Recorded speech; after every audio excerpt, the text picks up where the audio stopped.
T. Cordero with Wind Systems here. Wanted to do a quick video on the job site portal app.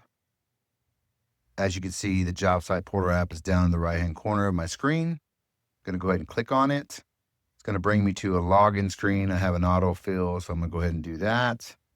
Next thing you're going to have is the company and branch information. Your company information would be there at the top.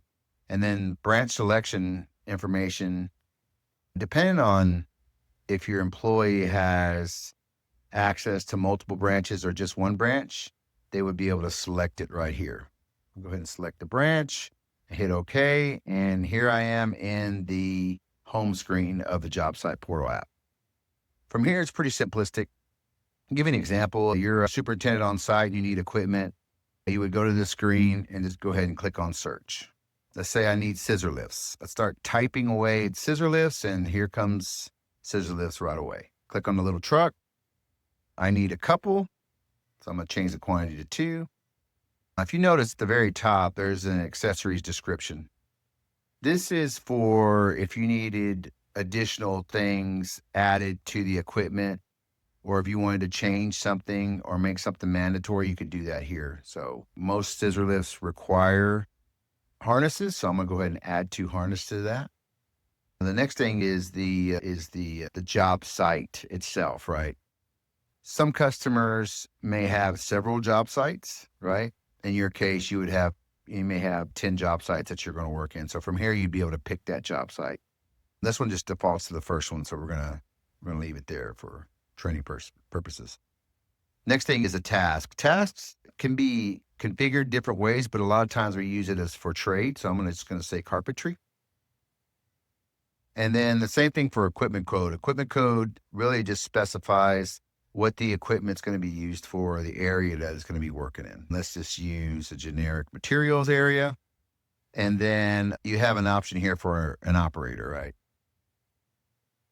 Let's say, for instance, you're renting a crane and you need an operator. If you have cranes in your company, then you would have an internal operator, somebody that you want to operate the equipment. If you were re-renting a crane from somebody else, you may need them to provide an operator for it. So it just gives you that option there.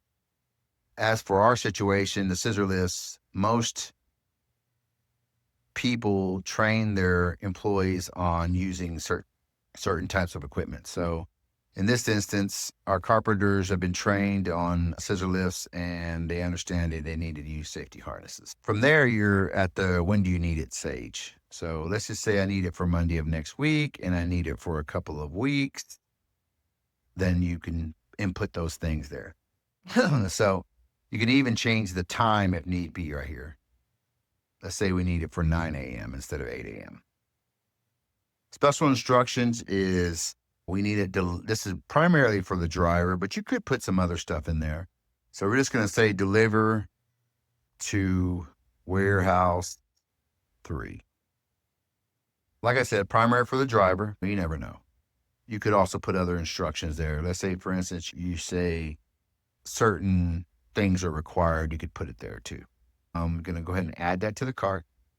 So here's all the information that you had on your cart. Here's the job site. Here's an option here to put who to contact. So I'm going to say John.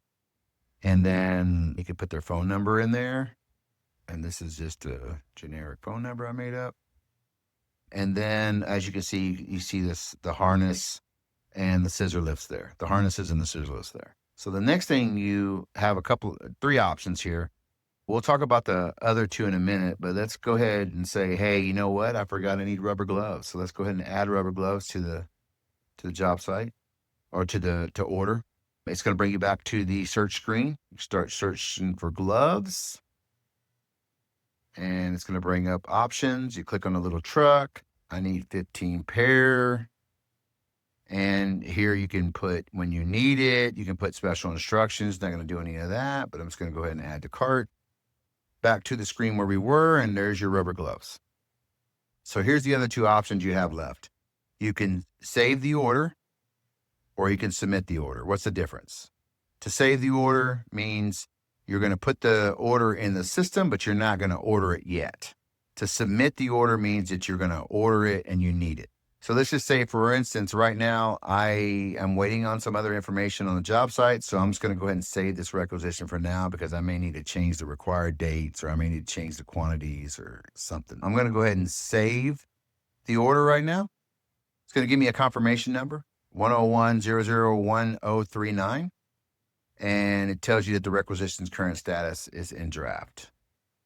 So that's going to be it for now. I hope this helps. On to the next video. Thanks.